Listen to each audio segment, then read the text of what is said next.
Salut, si on en croit la Bible, c'est aujourd'hui l'anniversaire de Jésus-Christ, aussi appelé JC, qui d'après Wikipédia serait né entre l'an 7 et l'an 5 avant... lui-même? Attends, quoi? Quoi qu'il en soit, en ce jour de fête, j'aurais pu vous parler des très nombreuses productions qui lui sont dédiées, à la fête, pas à JC. Mais j'ai préféré vous proposer une digression. J'aimerais avant tout mettre un truc au clair. Si vous êtes un enfant, vos parents vous ont sûrement déjà expliqué que chaque année, à la même date, un vieux Barbie s'introduit par effraction chez vous pour mettre son paquet sous votre sapin. Et même si je l'ai pas vendu de la meilleure des façons, c'est l'unique vérité. Que ce soit en cours, dans votre famille ou même sur internet, beaucoup de rageux prétendront le contraire. Par jalousie, parce qu'ils n'ont pas été assez sages pour avoir des cadeaux, ou simplement par pure méchanceté pour vous détruire. Je vous propose aujourd'hui de prouver que ce vieux monsieur existe en démontrant que ces 5 arguments de rageux ne tiennent pas la route.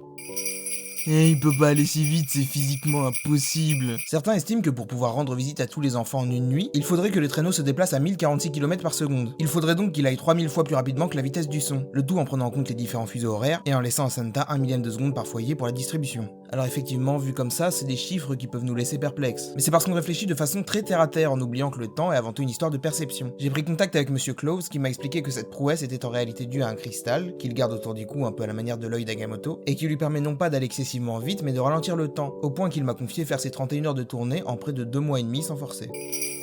Et comment il pourrait savoir qui a été sage ou non? Certes, c'est un vieux monsieur, mais contrairement à vos grands-parents, lui a su s'adapter aux nouvelles technologies, ce qui lui simplifie grandement la vie. Avant, chaque enfant était surveillé secrètement par un lutin qui devait se déplacer physiquement et consigner les moindres faits et gestes de cet enfant. Maintenant, grâce au téléphone portable, les lutins restent derrière leurs ordinateurs et ont accès à vos positions, vos recherches, vos photos, et peuvent même vous écouter grâce aux différents appareils connectés possédant des micros. Mais ça ne s'arrête pas là. Apparemment, le pôle recherche et développement de la boîte bosse actuellement sur une intelligence artificielle afin d'automatiser tout ça, ce qui ne plaît pas particulièrement au syndicat des lutins, qui ont à la fois peur de perdre leur travail et que cette IA devienne folle et tente d'inonder de neurotoxines le centre entier.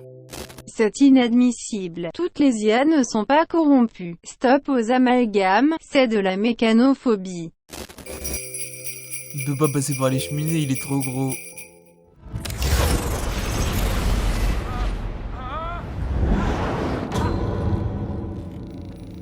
De toute façon, on sait très bien que c'est les facteurs qui répondent aux lettres qu'on lui envoie. Oui, ça c'est vrai. Mais je ne vois pas en quoi c'est une preuve de sa non-existence. Je veux dire, si jamais un jour Squeezie se met en tête de ne laisser aucun commentaire sans réponse sous l'intégralité de ses vidéos, ça ne serait pas surprenant d'apprendre qu'il a délégué cette tâche à 2 tierces personnes. Est-ce que ça nous ferait douter de l'existence de Squeezie?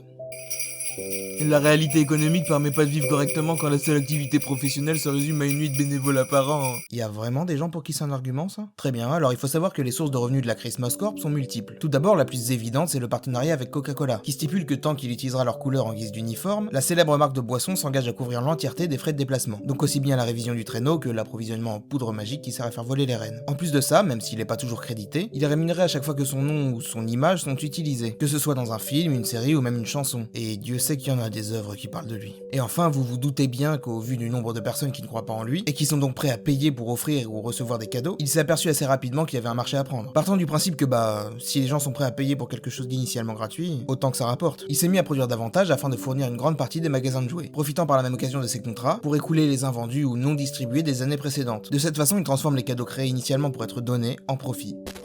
Transformer les bonnes actions en argent est un des rares domaines dans lequel vous excellez, humain.